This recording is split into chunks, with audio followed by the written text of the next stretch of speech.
Okay, thank you so much for joining us today. Welcome to RenéMarie Stroke of Luck. I'm RenéMarie. What a wonderful show we had initially at the 9 o'clock hour. Kevin and Jim and Ralph, we had a wonderful conversation about home care and occupational therapist and really trusting in someone, and how do you find somebody that is so empathetic and really caring, and that really is the goal when you have something going on in your life that you're not feeling well or you're ill, or and illnesses happen to young people as well. And I know that Jim and Kevin and Diane, of course, are really focused on the senior population and the elderly and the wise. That's the way we like to call them, because with age comes wisdom, and it's such an awesome thing to have relationships with people who are or of older age, because you can learn so much from them. I remember my father, when I used to own a deli in Hawthorne on Lafayette Ave. He used to walk the senior population into their apartment buildings next to us, and he used to ask them questions and he used to talk to them, and he loved it. And he came back and he said, it's a gift to be able to get life and hear from them. And I'm getting up there. I'm 62, proud to be 62 after suffering a stroke at 26. So I have no problem sharing my age with everybody, because each day is a blessing and a gift. Life is a gift. Always remember that. So today on this show, I would like to give thanks to Diane again, Diane Bromberg from New Jersey Senior. What's her name? I'll think of it. This is a stroke thing is happening. Senior Resource Group of New Jersey. So she is an incredible individual who only does things from the bottom of her heart to help people.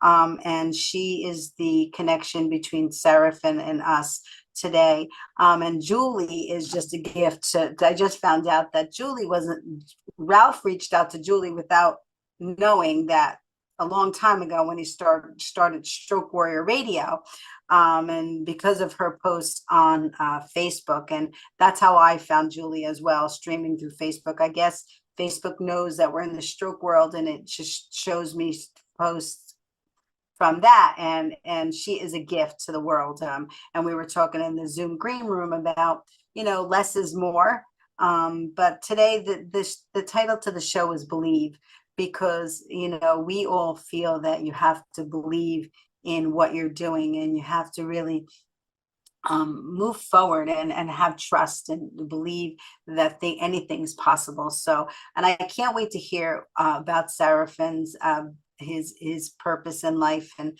Julie, I wanted her to reiterate her purpose in life. And of course, we know Ralph's purpose in life is a Stroke Warrior Radio.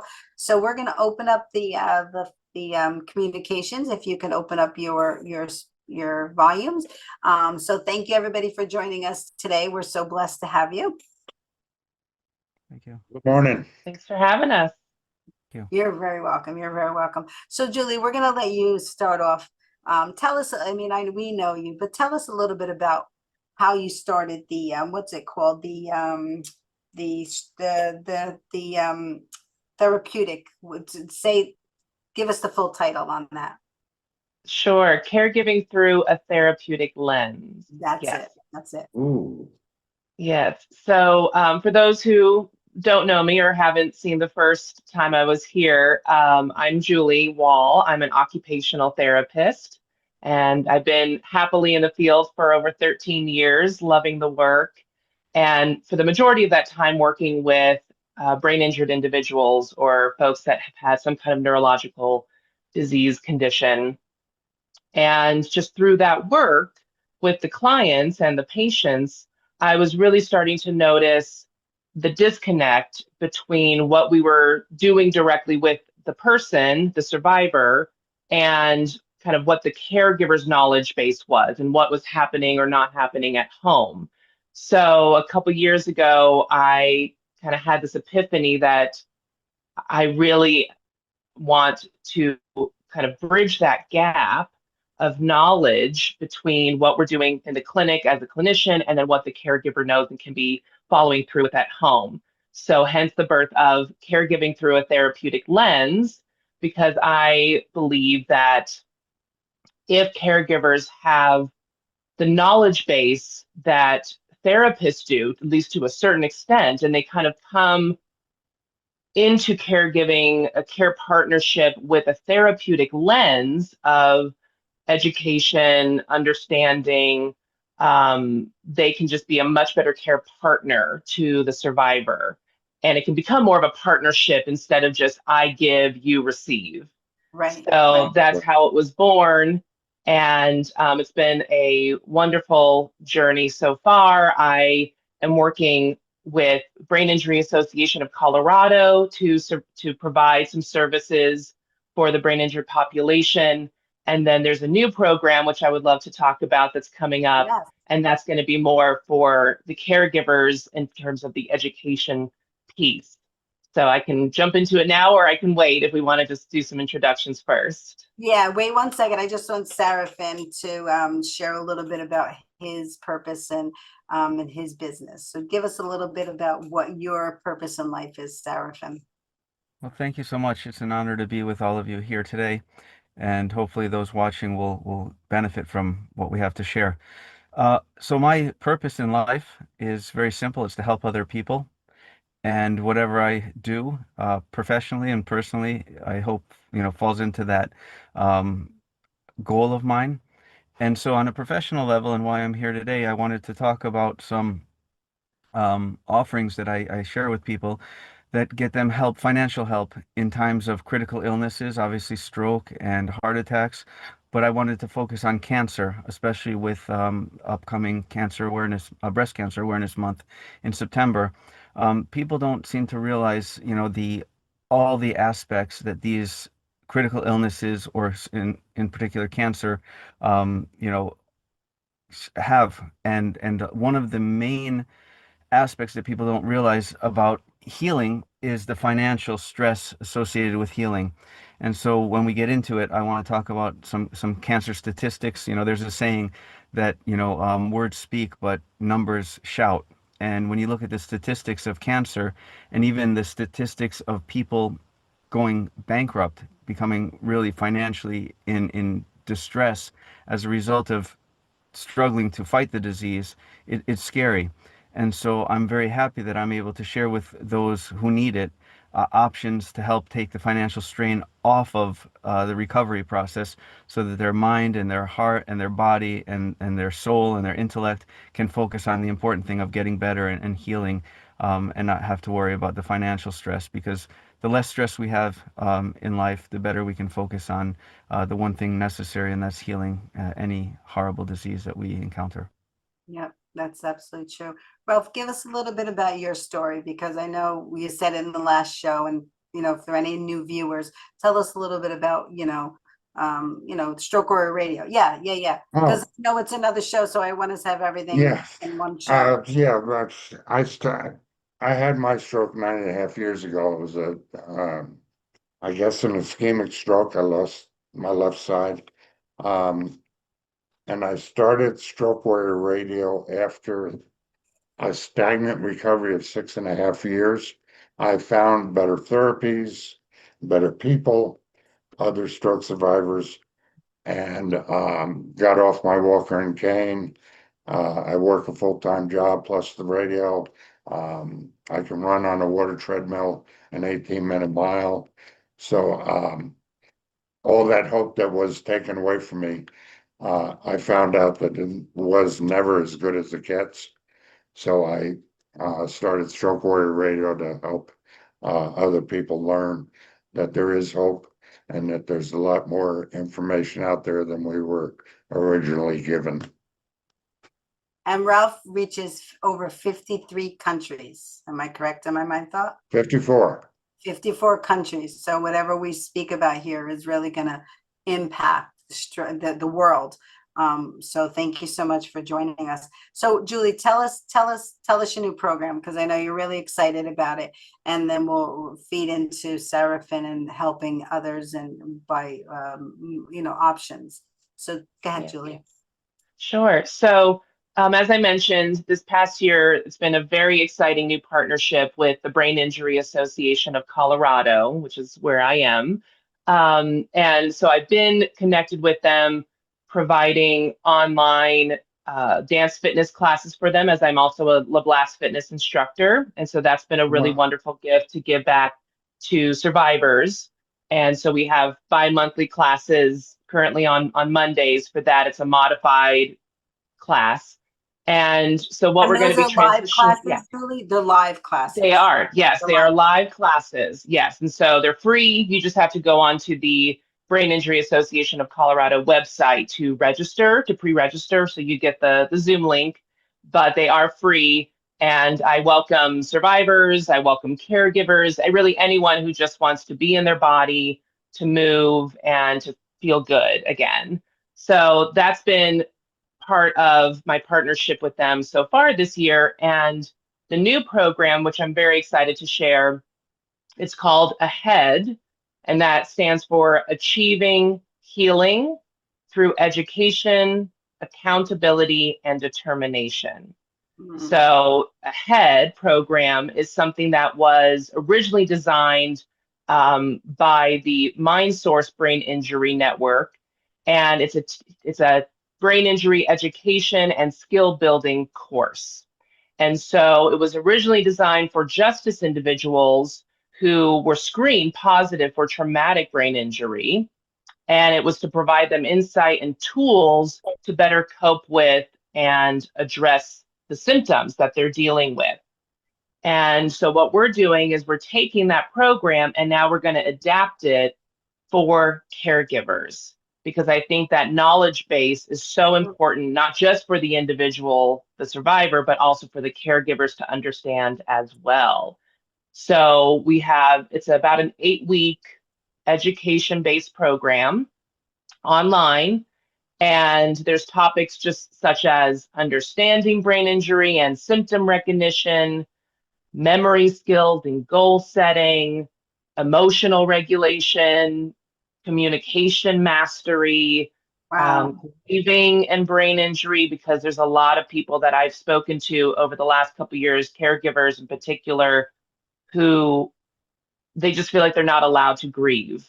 And so they kind of bottle it up. They want to be strong for their loved one, and they don't really give themselves the opportunity to grieve what was lost, to be able to move through and to Yeah. the other side. Yeah. And so that's going to Because be no part of matter it what, as nothing well. is going to be the same, right, Julie? No matter whether somebody recovers or they don't recover, your life has changed. Your life has changed. Right. And you have to Yeah. acknowledge that and be aware of that too.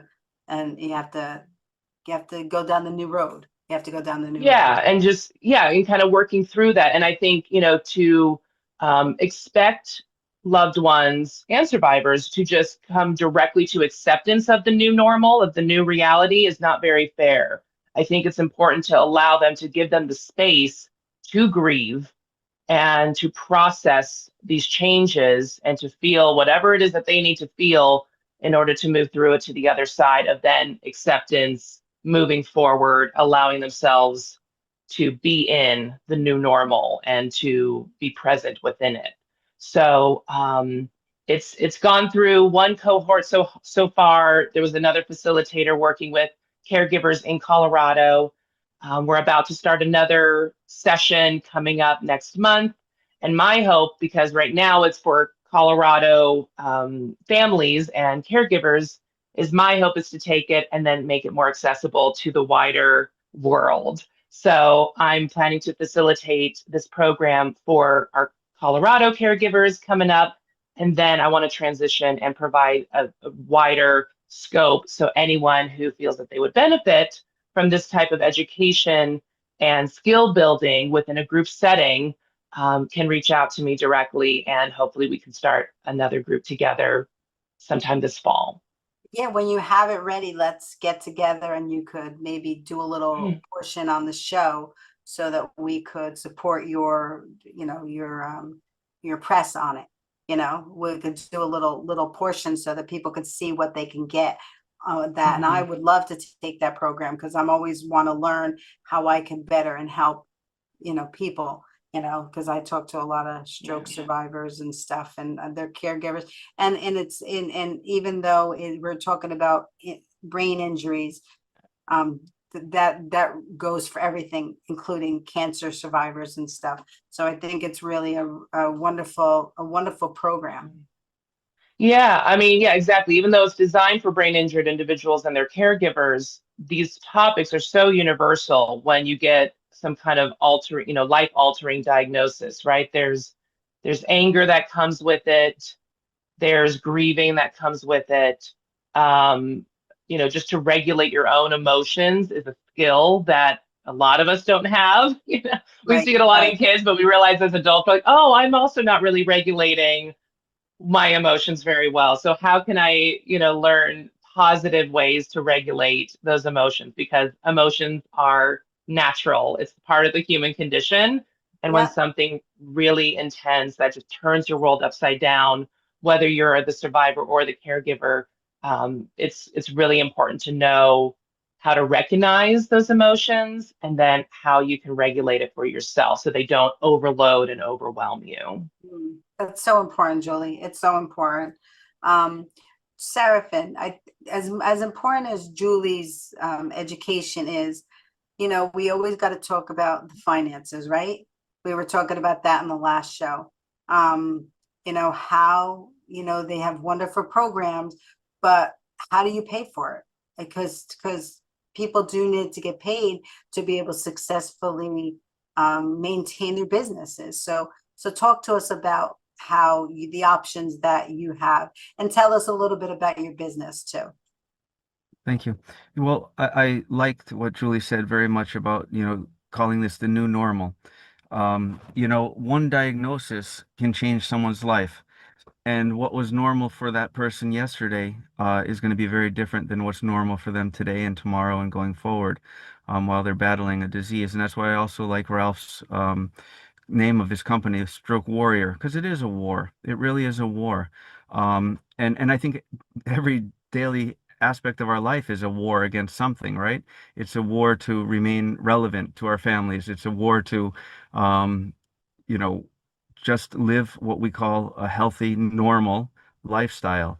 And, if there's a way that we can help somebody understand, that this diagnosis, whether it be cancer, that's what I focus on, but again, a stroke, a heart attack, something that is going to change our daily life.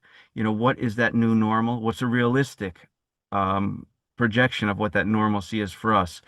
For one person prior to a diagnosis of a heart attack, a stroke, a cancer diagnosis, normalcy might be going out for pizza every Friday night or taking your spouse out for date night, once or twice or whatever it is a month.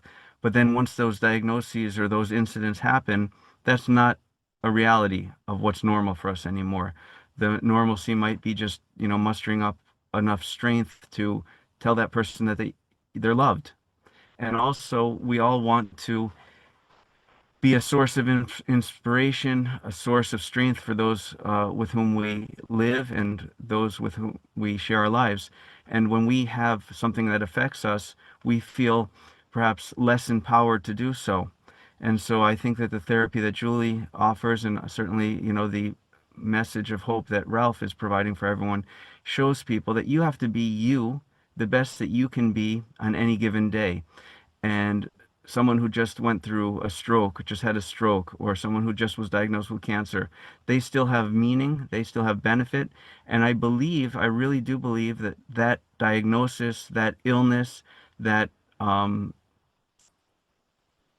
event can be a source of inspiration for those around us. Mm. Sometimes, if we're the provider, if we're the caregiver, if we're the source of strength, and something happens to us where that changes, we can still be that caregiver. We can still be that beacon of hope for those around us through the way that we are living in that situation at any given time.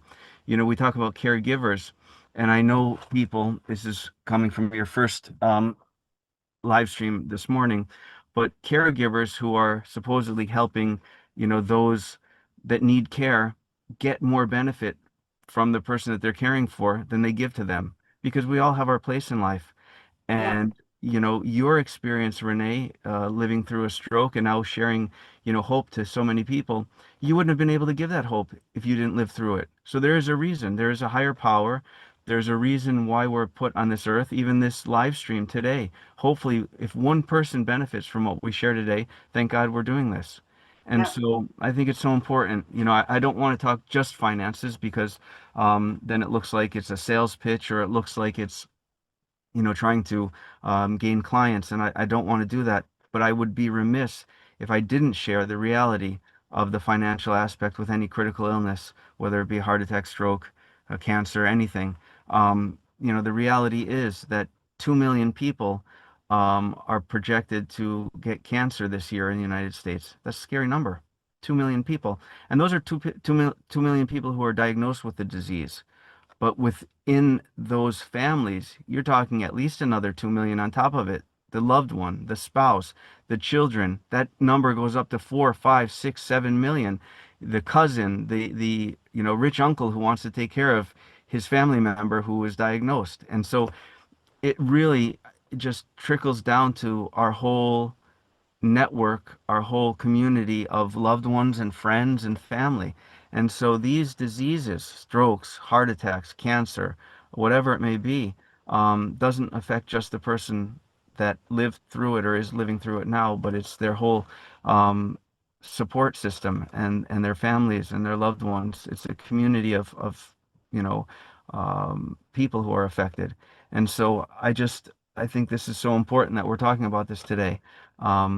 Again, what I do is I offer, solutions to help deal with the realities of financial strains that come about as a result of any of those diagnoses. And I do it because I really believe that when someone can worry less about how they're paying their bills, to go through treatment, to go through therapy, to go through the recovery process, they're really able to focus on it. And it takes away the strain from the family because everyone wants to be the hero for their loved ones. Someone gets diagnosed with cancer and we all want to rush to their aid. And it's a shame that very often you see on, in the internet, another GoFundMe page that comes about because they can't afford their bills. And wouldn't it be better if we had a community of, family and loved ones and friends that didn't have to worry about, oh my God, I can't help them out.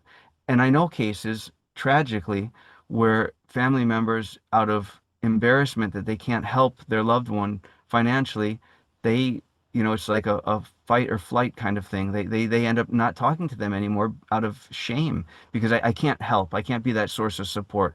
I can't personally, mentally or emotionally or financially be a source of support for that person. So you end up backing away from them. And that does a lot more harm than good, obviously.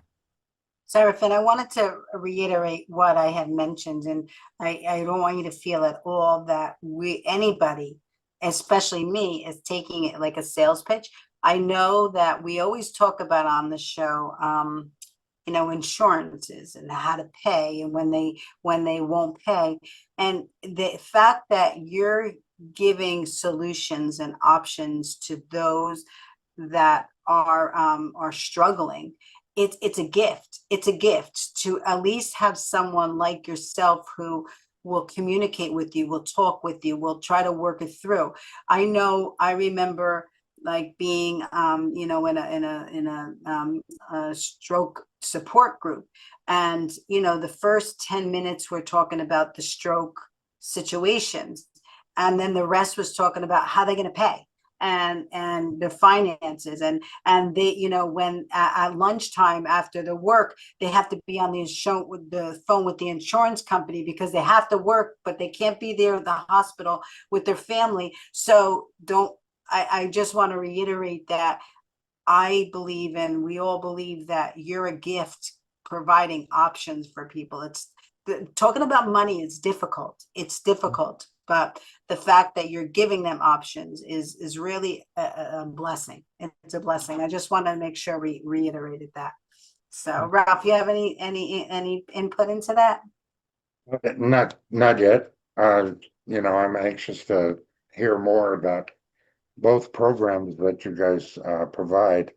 I can tell you that I was alone. I did not have a care partner for about 6 years of my recovery. So that is a difficult process for a single individual as much as it is for a couple or a family. So it's interesting. We seem to keep finding people, Renee, to have on the show that have this um, Knack, the knack. broad knowledge of Yes. the daily, I like the last guy that said, we day to day is where we live.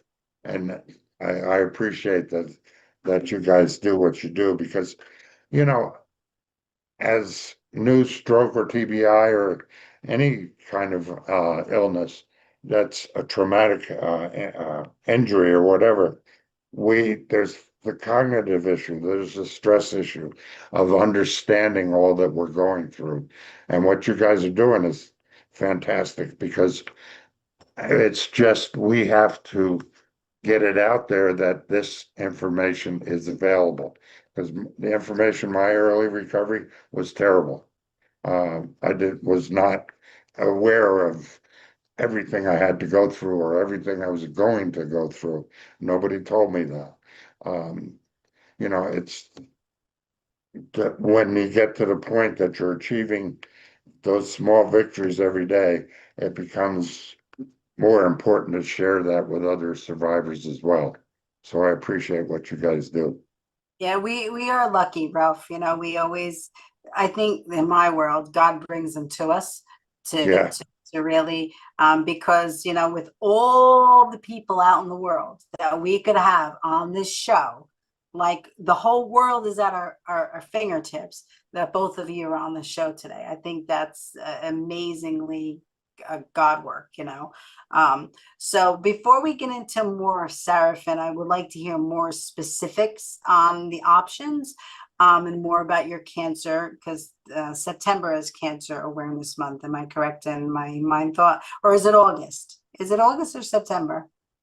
There's a month dedicated to a certain cancer pretty much every year, but September is breast cancer awareness, and that seems Okay. to be on the forefront of people's minds because just again, statistics, one in 4.5, I think 4.7 women are going to get cancer in the course of their breast cancer in the course of their lifetime.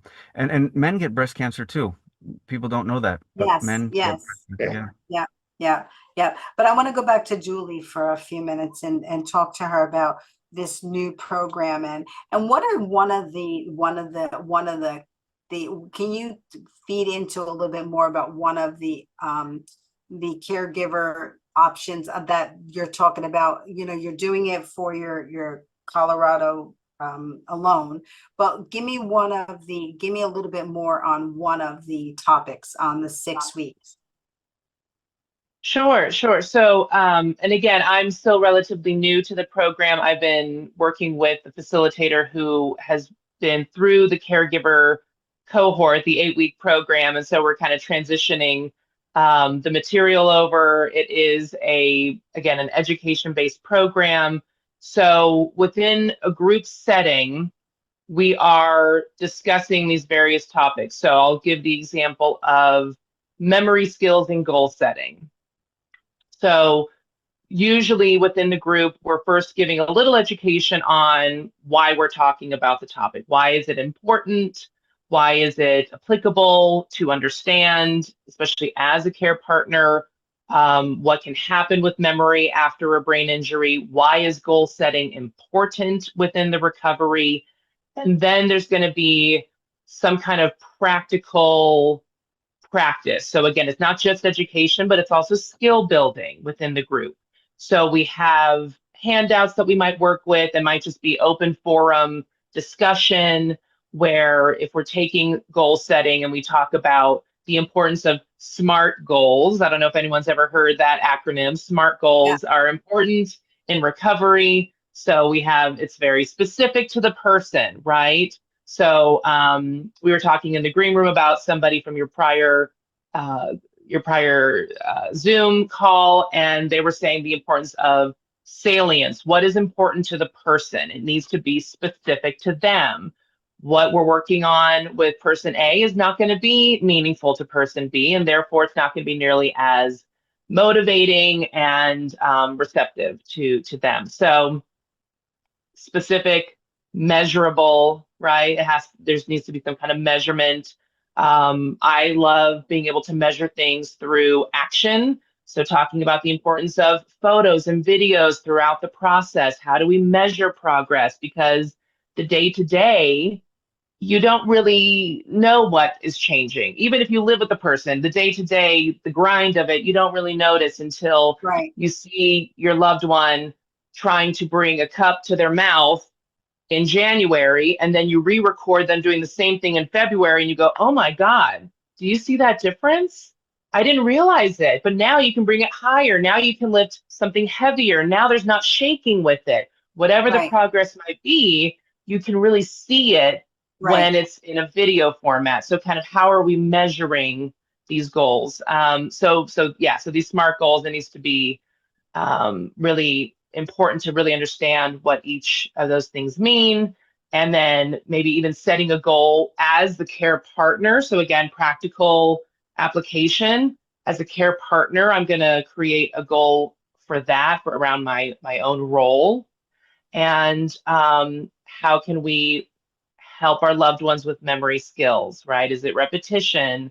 Is it using outside tools and aids? So again, trying to give very practical solutions and opportunities to try new things, to fail at new things, right? Again, they feel like they have to be perfect and strong and know everything, and we just don't. We have to be able to be open to learning, try something in a safe space, maybe fail, get some feedback, constructive criticism, whatever that might look like, and then try again. And so just creating a safe space around that and learning these different topics and being able to apply the education and knowledge that we're giving within group, and then sending them on their way with kind of homework, right? Things to try, things to practice, either on their own or with their loved one. And then we can always come back and regroup and talk through some things again. So it's a group setting, but my goal with it is to also provide any one-on-one support that's necessary for individuals within the group as well. Very interesting. Very interesting. And I got to tell you, Julie, you have such an understandable way to present. Some people, when they share information, it's not as clear. And that's a gift. It's a gift to be able to, explain in clear fashion, especially with somebody that has had a brain injury. You're very good at just making things very simple, although they're not simple. They're not simple, but right. And it's something I've had to learn, again, becoming an OT. When you go through school, you learn all the technical terms, right? This cerebrum, the cerebellum, and all these, kind of technical terms. And then you get into the real life situation in front of a client and they go, you can just see their face. Sometimes they don't even ask what. You just see the blank face and you're like, okay, let me think of a different way to explain this. And so that's just, skill-based of being an OT for as long as I've been. But thank you. I appreciate that. Oh, you're welcome. I do want to come back and ask you, and I'm sure Ralph wants to ask the same question, is do you have any stroke survivors or survivors feeding into the conversation about it? Because that's important to get it from somebody that's been there, to be a voice in that. But I'm going to let Seraphim talk to us a little bit more about the options, because I think that's really important, and share anything else you'd like, Seraphim. Thank you. And thanks for putting my presentation into perspective. Insurance is the longest four-letter word in the English language. It is. And nobody likes insurance, but nobody likes strokes, heart attacks, or cancer either. No. And in you our gotta group, have that conversation, no matter what you like it or not. Sometimes you gotta have hard conversations, and that's a hard conversation. Absolutely. And in our business, we kind of use it's a little bit kind of corny, but you have to, buy a plunger before you need a plunger. Yeah. Yep. Yep. And Yep. I don't think anyone says, okay, well, it's 2025. I think I'm going to plan to have a stroke in 2027, or I'm looking forward to a cancer diagnosis in 2028. Yep. And these are things that happen unexpectedly. They're obviously life-changing events. And so while we are healthy, if we could put in place a solution, a product, an insurance product that is essentially a solution to those problems, it makes a lot of sense. It just makes a lot of sense, even financially speaking, crunching numbers, return on investment. If I can obtain coverage while I'm healthy, and those rates will stay the same when I become unhealthy, it just seems to make financial sense. If Right. we do, a hard dive into our daily or monthly spending habits, we see that we spend money on a lot of nonsensical stuff. Sometimes we spend money on things that might even get us into a bad place later in life. So it just seems to be, spiritually, emotionally, and financially mature to use our hard-earned income to purchase things that will help us in case something happens. We all have car insurance. We all have, well, not all, but most people have homeowners insurance, and you hope you never use it. A cancer care product or a critical illness insurance product is something equally, if not more important, because we can always move into a friend's house or a loved one's house if necessary. We might stop driving in the event of some of those illnesses, but we're still going to have our body. We're still going to have our needs to go to the doctor and get treatment. And so I really believe, and I've been doing this as well for 13 years. So I've, been doing this for a while to know that this is something that is very beneficial. Unfortunately, in my 13 years in this industry, I've, without exaggeration, probably helped close to 1,000 people Wow. with cancer claims or Wow. claims for a heart attack or a stroke. It's a reality, and we're not, on this call, we're not on this Zoom if we didn't realize that it was a reality. And so, the products that I offer or that I help people gain access to through various carriers. I don't offer them myself. I'm a broker. I, match a carrier to the person's needs or concerns down the road. Um, we would match something that would be financially affordable while you're healthy, while you're gaining that income that would help you out if you stop going to work because of any of those, diagnoses that we just mentioned. And so, for $5, $6, $7 a week, $20 a month, you could make sure that if God forbid, a cancer diagnosis came about, you'd have literally tens of thousands of dollars that would help you pay for, those costs that are associated with cancer. I mentioned earlier that, bankruptcy is a result, an unfortunate result of some of those diseases, some of those occurrences. Actually, cancer is the leading cause of bankruptcy in the United States of America. And Yes. among those bankruptcies, the vast majority of people, something like 83, I think it is, last time I checked, 82, 83% of people had health insurance. But health insurance isn't going to pay your rent when you're not going to work to receive your paycheck. Health insurance isn't going to pay the bill for DoorDash or Uber Eats when you don't have the strength to stand over, a hot stove cooking for yourself or going to, the local grocery store to buy groceries. And so there are so many costs associated with cancer, stroke, heart attack that people do not realize. Paying for a caregiver to come in, Yep. paying for a home health aide to help you out with your daily activities so that you feel of worth. Because what happens is an illness comes and people lose a portion of their self-worth, unfortunately, and I believe mistakenly. And so, unfortunately, the almighty dollar, cash is king. And if people don't have that cash, that financial resource to help maintain their independence, even if it's a lower degree of independence, they're going to have a lot of emotional issues. And there's going to be therapy, not only physical therapy like Julie offers, but emotional therapy to have people understand that no, you are worth something. Yes, you are worth something. Your life changed today from what it was before that diagnosis, but you're not less of a person at all. And so if we can offer a program that's going to help people maintain their self-worth, it seems to me very important to investigate to make an educated decision that is something that I want to, participate in, or if I don't. And unfortunately, in my 13 years, I've had situations where people called me and said, "Oh yeah, you were here. You made a presentation on a cancer plan. I'd like to enroll in it." And then the conversation goes a little deeper, and I'm always happy when people make that decision. But then I hear the unfortunate news where, well, I was just diagnosed last week. Well, at that point, it's too late, and Mhm. that's a tragedy. Yeah, It I literally breaks my heart. it was, I think it's been about 10 years, maybe 12 years, when I just purchased my, um, what's it called? My home, when you pay for insurance for your health. Not insurance. Oh my gosh. It's like a Okay. long-term care.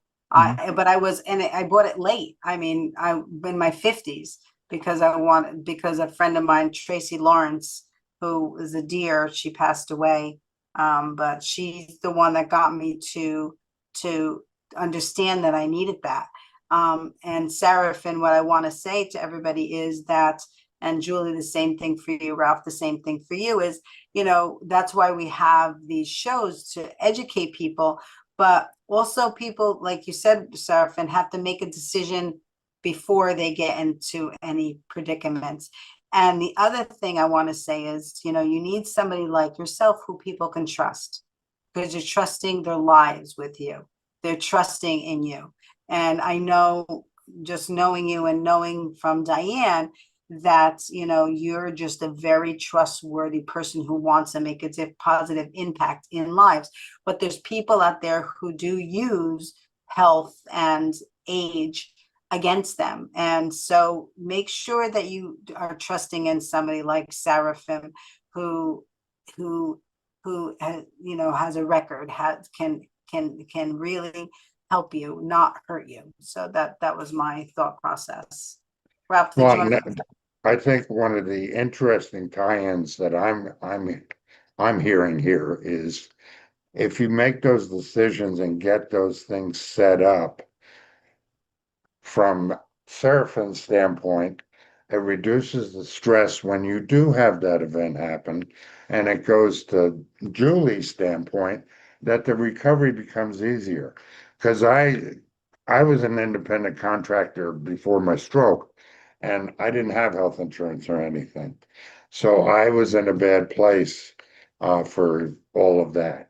So, but then I found, I qualified for Medicaid and Medicare because of the disability.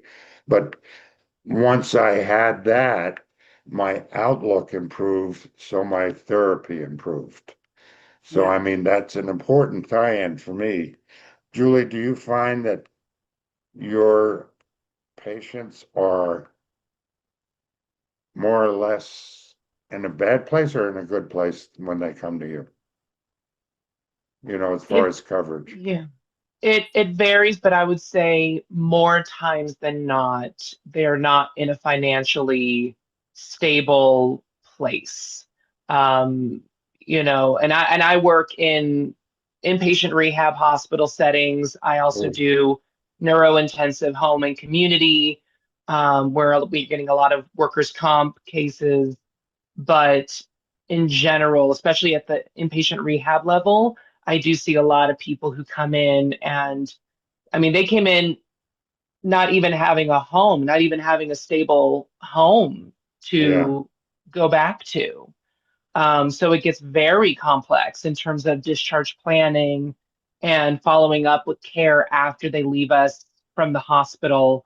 It really complicates things versus those that come in with the stability, not only financial stability, but also emotional support from family.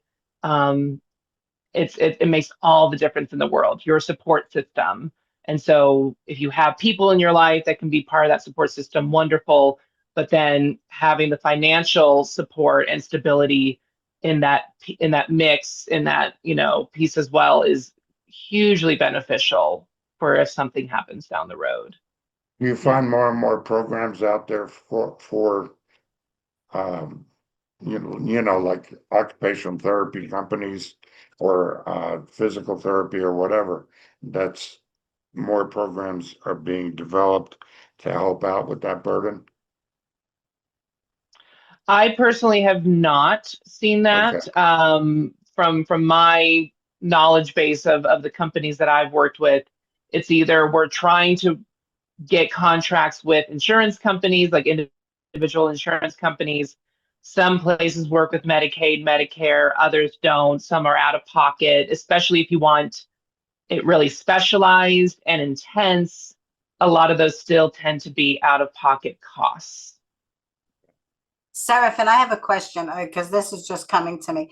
I know we always talk to our age group and stuff, but maybe did you ever think about like doing presentations in colleges and stuff so that we could start to educate our young youth so that they could know get a head start on things?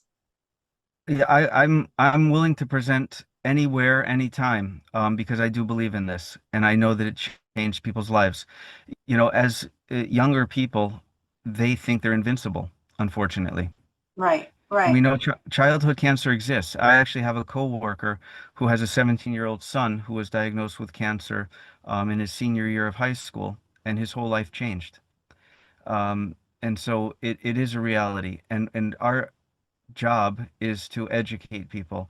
It's their job to listen and allow themselves to be educated and take it home with them and make an educated decision.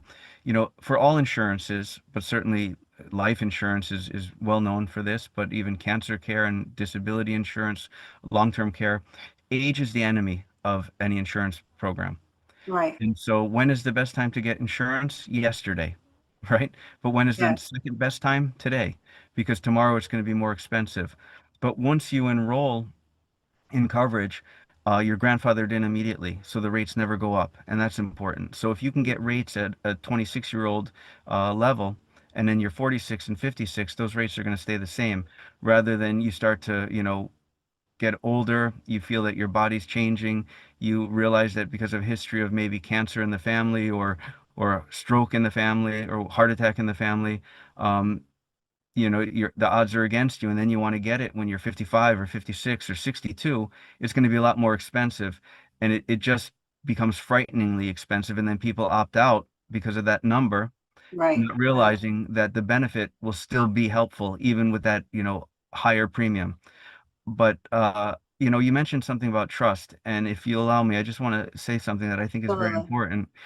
important. For all practical purposes, outside of the doctor who shared the diagnosis with the patient, and then those immediate family members with whom the patient shared that diagnosis, I am very often the first person outside of immediate family to hear about a stroke or a cancer diagnosis or something like that. And so trust is so important because I'm not here just to offer an insurance product, but I'm here to sit by their bedside. I've literally went to hospitals and help people make claims from their hospital bed Mm, because it's trust. I have to, be a man of my word. That's who I am. And that's at right. the end of the day, that's all we have is our word.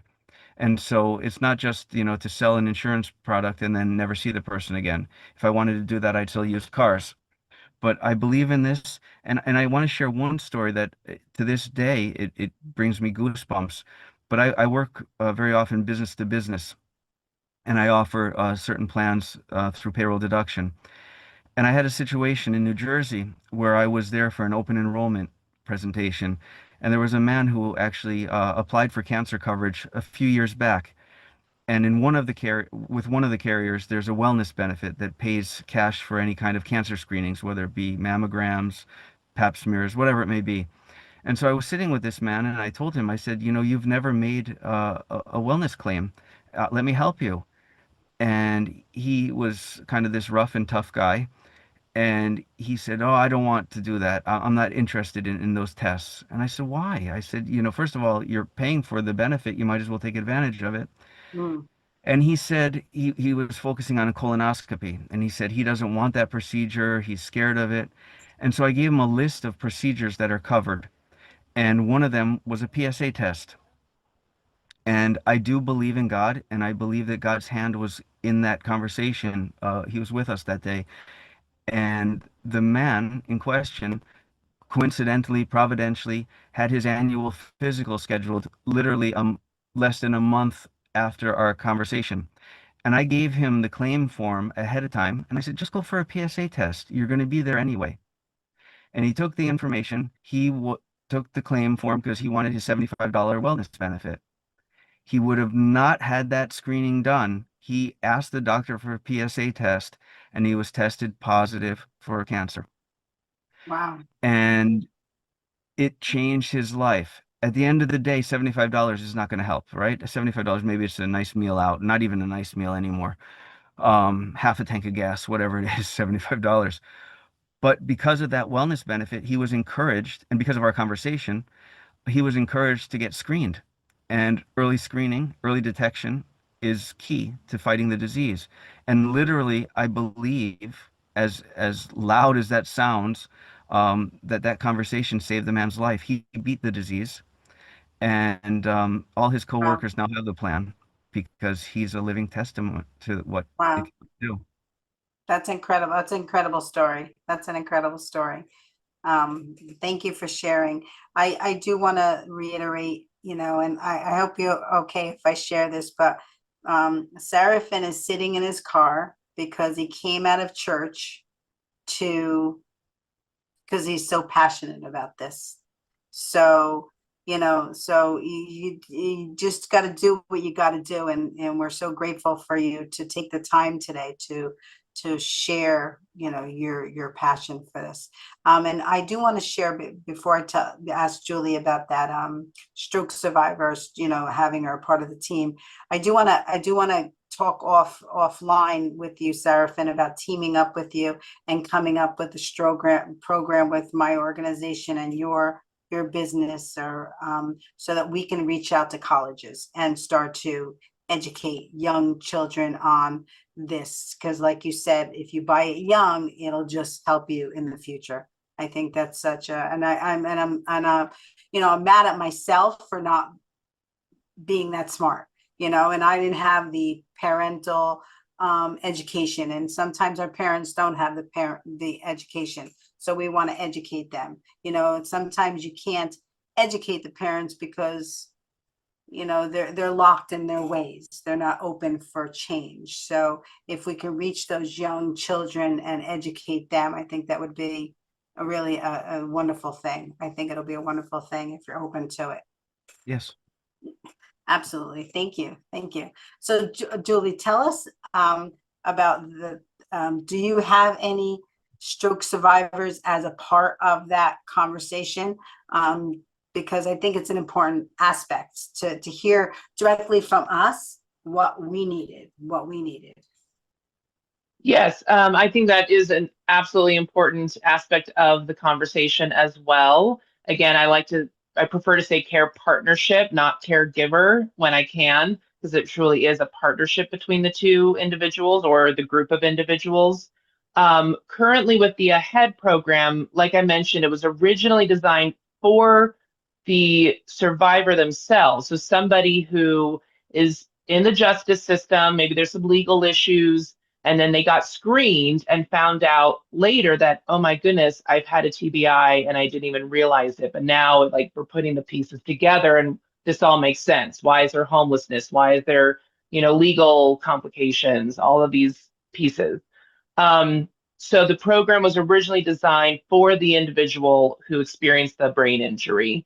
And then it's being adapted for the caregivers of those individuals. So there is that partnership piece. Right. So what we're trying to do now is, or what I will be trying to do, is taking the program, this curriculum that was created by MindSource, and adapting it to involve a wider brain injured population. So not just TBI, but also acquired brain injury, stroke. Mm-hmm. And so the initial outreach with that program will be to the caregiver, and the hope that they will share this knowledge, share the information, so they can have a deeper conversation about it within their unit.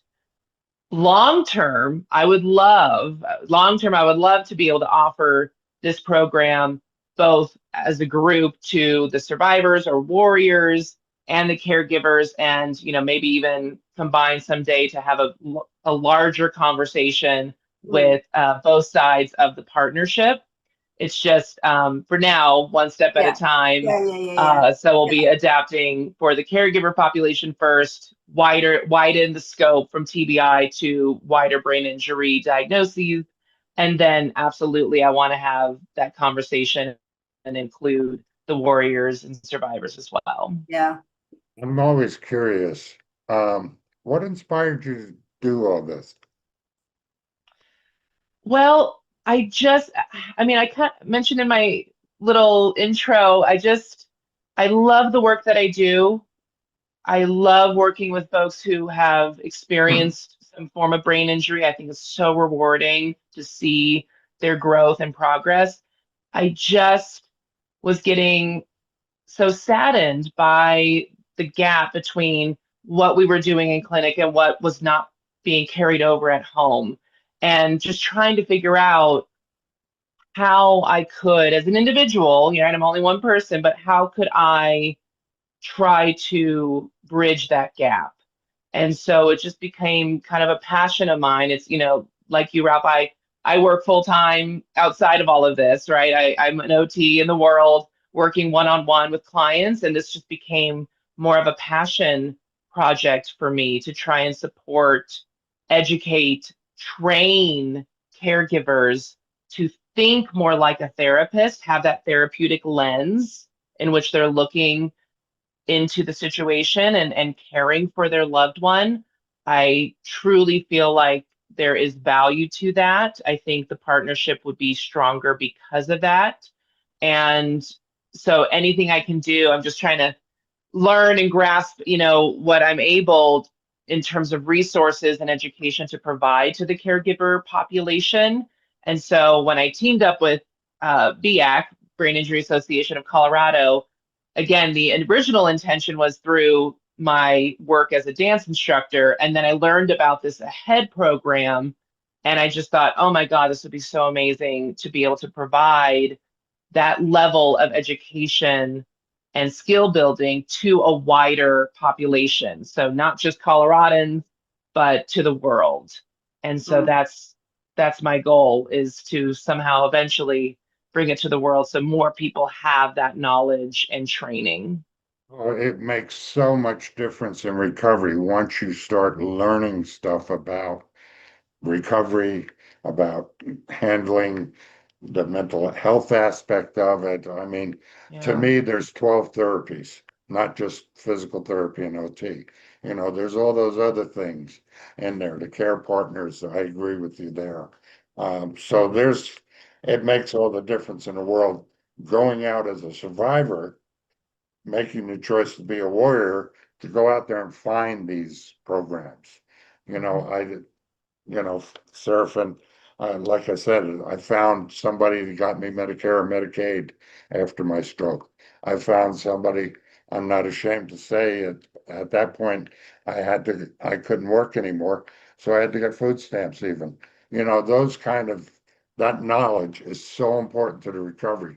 And it took me 6 years to build up all that knowledge that I am better now than I've ever been. It's the most difficult thing I've ever done, but it's become the most rewarding. Mm. So I appreciate what you guys are doing. I really do. Please don't stop. Thank you. So we only have, yes, thank you so much. We only have like a couple more minutes, but I do want to give you the opportunity to, once again, circle back and just share where they can contact you, your business, your website, your Facebook page, whatever it is that you want to share with them. And the last bit of hope, we always like to bring hope to everybody. Seraphim, can you go first? Yeah, thank you. My website, I'll actually see if I can, I'll stop my video and then you can see the website right on here. It's Oh, perfect. seraphimwood.com right there. You can see and you can go to the website. There's my contact information is there. And you can reach out to me by text, phone, email, whatever you want. and I would be happy to work with anyone who's interested in learning more. But it is something worth investigating, and I encourage everyone to at least be educated on what's available and then make that personal decision yourself. And Renee, thank you very much for allowing me to be part Oh of my this God. incredible event. My pleasure. I have a question for you though. So the business that you're in, I don't like the business, that's the wrong terminology, support that you provide for people. They don't need to live in your area, right? They can reach out to you no matter where they are. Yes, the so insurance carriers, depending on the state they're in, there's different plans, there's different programs, there's different rates. I work primarily in New York, New Jersey, and Connecticut, but I can work with anyone anywhere. I'm just more familiar with the tri-state area because that's where I live. But definitely, I can get help anywhere in the continental U.S. Oh, that's wonderful. And I can't wait to continue working with you, Sarah. And thank you so much for joining us today. Thank you. Julie, why don't you give the last little bit of information? Yes. So if anyone is interested in learning more about any of the programs that I'm offering, so that will include even coming to join me for La Blast Dance Fitness online, if you want to move your body, if you're interested in the Caregiver Ahead program, I am hoping to get a group started this fall. You can reach out to me directly. Or if you're even interested in doing one-on-one sessions with me, I do offer that as well for caregiver support and training, one-on-one sessions. So if anyone is interested in any of those, you're welcome to contact me. Best way is probably either, finding me on Facebook, Julie OT Living. That's my profile name.